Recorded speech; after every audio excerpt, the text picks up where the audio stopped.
Hi, I'm Marc Randolph, co-founder of Netflix and 6 other companies. Over the years, I've heard that will never work thousands of times, but I've learned there are things we all can do to increase the chances that they will. So join me for That Will Never Work.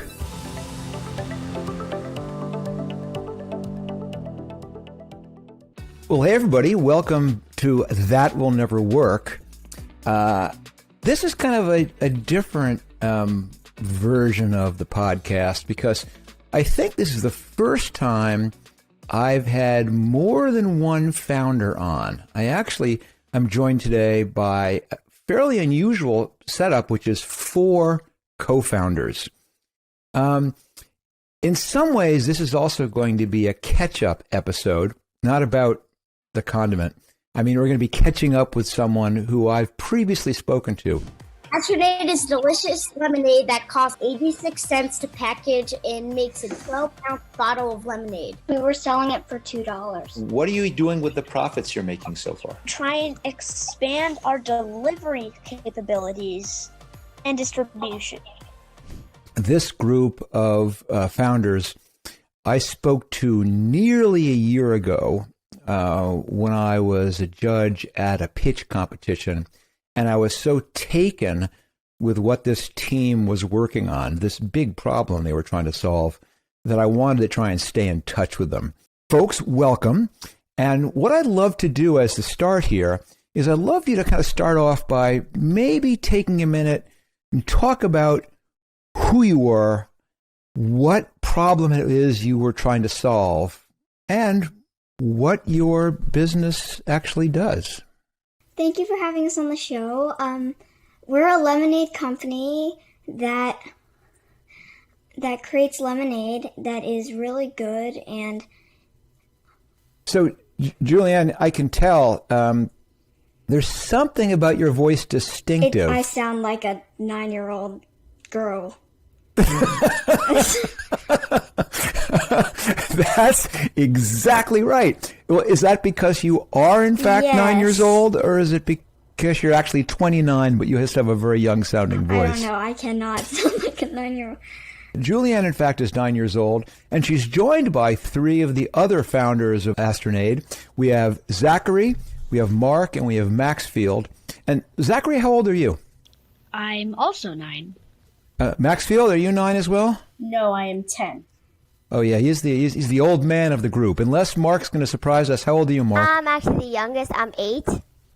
Ah, I see. Now, when you guys make decisions, do you do it based on age? No. Does seniority play a role here? No, it's all of us. So how is it that the 4 of you came to start working together? Well, we obviously started with Rocket Club, which you know about, and we were put in a team called the Astronauts, which is why we decided on the name Astronade. But we all play an important role of bringing us where we are right now. Like Marc, he designed this awesome logo that we have on our bottle. And Zachary has made deals with let's just say the mayor of Weehawken, and me and Maxfield, we have done a lot of decision making on where we want to go with the company, and overall we are all working together to make the best brand and business that we can. And does one of you guys want to give a very brief idea of what Rocket Club is? Rocket Club is a company and a website for young entrepreneurs that want to start a business. Well, that's really, really neat. And it sounds like this is not just an idea, but you actually have a business going. Is that correct? Yes. Zachary, tell me about some of the progress you've made. Well, recently I brokered a deal with Mayor Richard Turner of Weehawken, New Jersey. I told him about Astronade. I told him about Rocket Club. I told him about Fully Kid-Owned Company. And he really liked that idea, so he really wanted to support us, and he got us into the Hamilton concerts, where Hamilton lost his duel, Hamilton Park. So there were 5 concerts, and the first one we sold about 4 cases, and then the other 4, Wow. we sold 1 to 2, at least. And how many bottles are in a case? Each case has 24 bottles. You were selling things prior to the concert, right? Even when I spoke to you, I think you were just about to do a deal with a restaurant, maybe? Is that right? Yes, we made a deal with Mighty Quins. So we'll give it to them. So we sold it there, and yeah. Wow.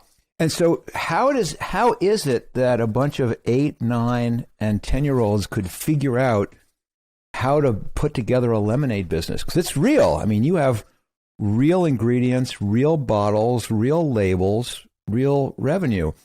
I mean, how hard was that to actually figure out all those things? So we partnered up with a white labeling company. So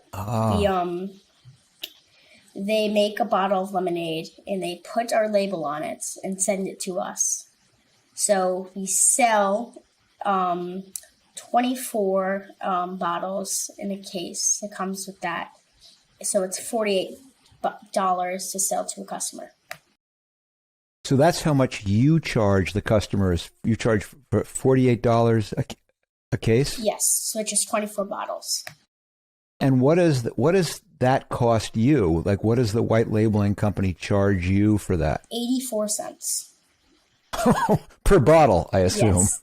Not Yes, per case. Per bottle. Well, that's a pretty good gross margin.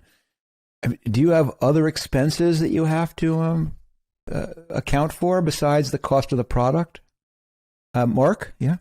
Delivery? Delivery? Wow. But if we order 10 cases, we get free delivery. Fantastic. So would you guess, not counting the deal with the mayor of Weehawken, how many cases do you think you have sold up to that point? We sold 274 bottles by our Mighty Quins deal. And Maxfield has been selling to his friends and family $2 per bottle, and he sold 288 bottles. Wow. So there's something adding on to that concert thing. So the mayor said that if it went well, then we could sell our Astronade at the Weehawken Recreation Pool opening, grand opening, which was like a huge deal because there's been so many delays. And we sold it there. We had a little stand like at the entrance so everybody could see us when they entered. And we sold 10 cases, and the mayor actually paid for all of them. He paid for every single bottle, all the expenses. We kept the profit. Each bottle we got $2. And who negotiated that deal? I did. I negotiated all the deals. Well, I got to say, negotiating a deal where you get to sell it, but someone else provides all the product for free, that's a good deal. I don't think I've ever talked to an entrepreneur who managed to pull that one off. So congratulations. That is awesome. Also, I made another deal with a local dance studio called JCT Dance, and we're selling it there for $2.50, and we keep $1.60, and they get 90 cents. Fantastic! What a great success story that comes from entrepreneurship. But it's also quite impressive that the four of you have all stuck together through all this. Have there been any incidences of arguments among the co-founders about maybe strategic direction or about what you should be doing? Yes. So some of us had a argument on how much sugar there is in an Astronade bottle, which there's a lot of sugar, actually. There was 41 grams. So we're thinking of doing a limited edition one that will have not as much sugar in it.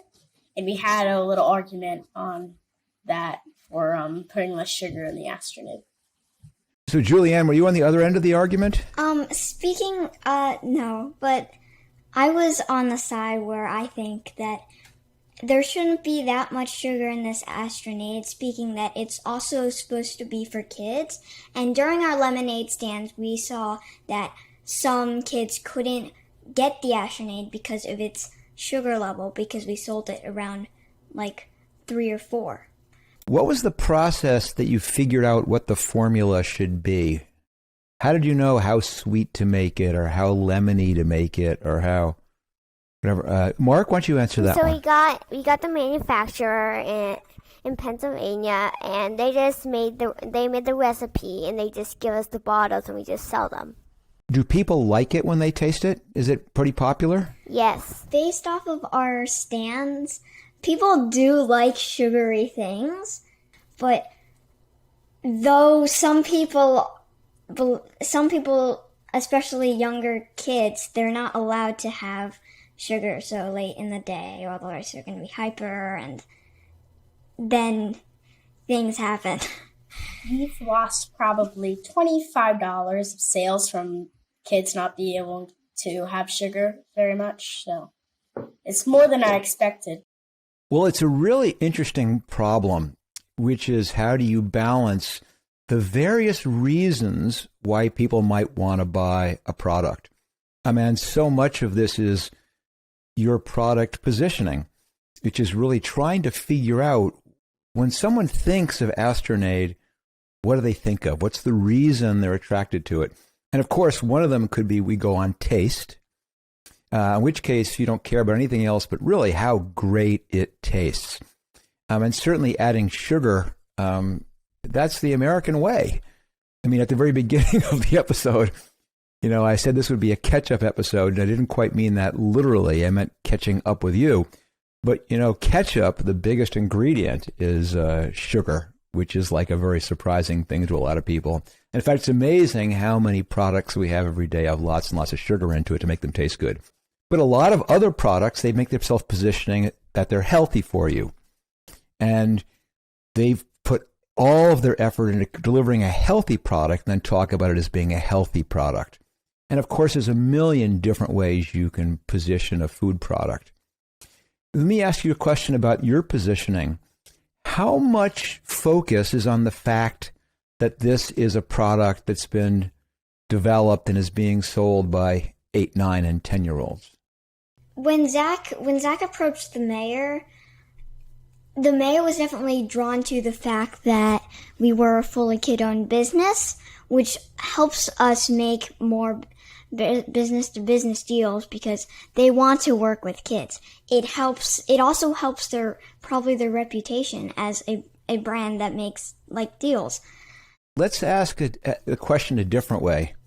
How many lemonades are there out there which say they taste really great? How many different brands do you think there are that talk about how great they There's taste? probably all of them say, our lemonade is amazing. You should buy this, because everyone wants their lemonade to be sold and to get money. Correct. But a lot of them are saying that the reason you should buy this lemonade is it tastes great. How many lemonades out there are out there saying this is a healthy lemonade, which has less sugar or organic lemons? More than 10? Not much compared to how many lemonade companies there are. How many lemonade companies do you think there are? More than 100? More than 50? A lot? All right. Now, here's the big question. How many lemonades have positioned themselves as we are a kid-owned business? None. 0. Well, business? That's exact. But, they're definitely kid Yeah, I lemonade think- stands. That Yeah. is a thing. But I understand, but Yeah. not like this. So to answer your question, when I'm evaluating how do I want to position a product, there's 2 big pieces to it. The first one is I look at differentiation. I'm trying, like you said, to pick something different. I don't want to be a Me Too brand. And so I'm saying, what can I do this differently? Can I make this the cheapest of all the other products out there? Can I make it maybe the best? Can I make it the healthiest? Can I make it the best tasting?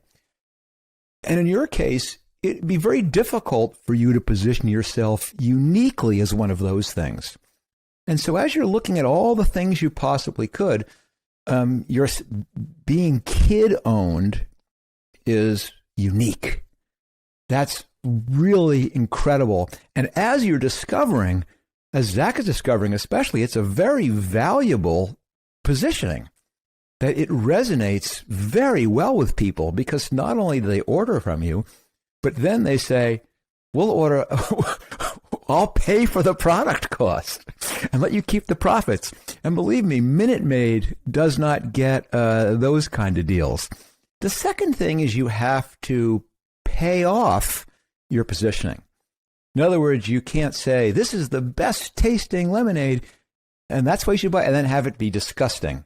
And you certainly can't say, this is the healthiest lemonade, and then have it be made with all kinds of unhealthy ingredients. And it would be troubling if you say, this is a kid-owned business, and then everyone discovers that actually it's owned by Coca-Cola Company. But I think you're not in danger of that until, of course, you do get to the size where you're ready to sell out to the big boys and take your cash and plunk it down on a bicycle or whatever you might get from the windfall from selling the business. But in other words, I think that's actually a very, very compelling positioning. It's unique. You can pay it out. And I think it's actually valuable right now because, of course, people are looking to support businesses that are minority owned. And you certainly have lots of other positionings. You know, there's female-owned businesses are given precedence in some industries to trying to find more gender balance.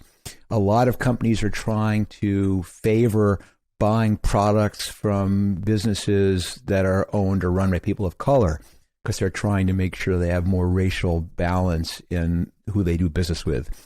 And I think there's a role for you being the leaders and saying we need to have some equality in terms of age-based businesses. This is grossly unfair that all the sales are going to businesses owned by adults. It's about time that kid-owned businesses got a bit more attention, that were first in line for government contracts. In other words, I think it's a great positioning, and I hope you embrace it.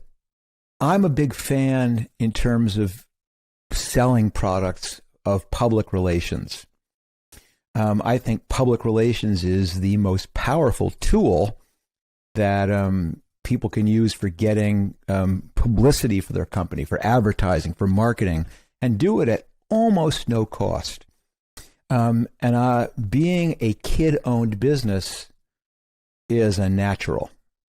And it's really a chance for you guys to make a lot more noise. You know, I know you're already making a lot of noise about your businesses, but it really is a chance to get more attention paid to you by focusing on that. So in other words, there's a long answer to a short question.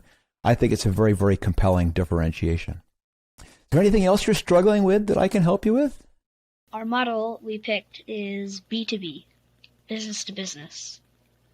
Right. Tell me why that was so why you made that decision. It was so appealing because customers don't have to go directly to us to actually access us. They can go to the companies they already know to access us. And also, the shipping is super expensive. If you ship one case in the New York area, it's $20. When you say business to business, you mean, for example, selling it to a restaurant and then letting them, or to a grocery store and letting them selling it to their customers? Yes. Have you tried that approach yet? Have you gotten any good results back? From the dance studio, we that's a B2B deal. That's a totally B2B deal, and it's actually working out really good. That's fantastic. Cool. And Mark, did you have something you wanted to say? Yeah, the Mighty Quins is also a B2B deal. Yeah, that's true, isn't it? And for those who don't know, Mighty Quins is a restaurant. We also chose B2B because instead of directly finding customers and worrying about marketing, we can just say, here's our lemonade, make sales. And then if it succeeds, we continue our business, our deals, and we just get in more money that we can use to expand our business and create better products. Since That Will Never Work is kind of a somewhat educational of a podcast, we probably should let people know that there is a drawback to business versus business to consumer. What do you think the drawback was? What do you lose? Yes, Zachary? So on business to consumer, like I said, it's way more expensive for shipping. Also, you have to get the customers to really, really realize you. Like you have to constantly advertise for people to actually notice you, and you have to get your own store, either physical or virtual, or. Well, those are the bad things about business to consumer. What's one of the problems of going business to business? Well, business to business, people, it's really nice that they go to other places, but they don't get to know us very well. Oh, that's a good one. That's not the one I was even thinking of, but that's a good one. Mark, did you have a thought about what you might be losing in business to business? Yeah. Yes, we lose contact to our customers. If there's like something wrong with their product, we don't know that. That's a great one too. How about revenue? Do you get paid the same for a bottle if you sell to a restaurant versus if you sell to a consumer? Julianne? We don't get as much because we have to find a negotiable price for both us and the business. And let's just say they want a lower price, and if we're not compatible with that, then we have no choice but to say no or just to deal with it. See, your margins are going to be less, right? I hope that's not a problem. I mean, how are you going to pay your salaries? I am really impressed. You know, as you'll learn when you take physics classes in about 10 years, there's a thing called the half-life, which is how quickly things dissipate, how quickly they go away. The half-life for a business is about 6 months. So every 6 months, half of them go away. And then 6 months later, another half disappear. And the fact that you are still around 12 months in is really impressive. I really love the growth story. I mean, the fact that you've gone from just selling by the bottles to by the case to now by the many cases at a time. Really impressive. But the thing that's really cool is that the four of you have stuck together. I do a lot of consulting for startups, and I'd say a huge amount of the time I spend is on helping the founding teams actually stay together, because they begin to bump into problems and they have arguments and they have fights. And the fact the four of you have figured out a way to work together is very impressive.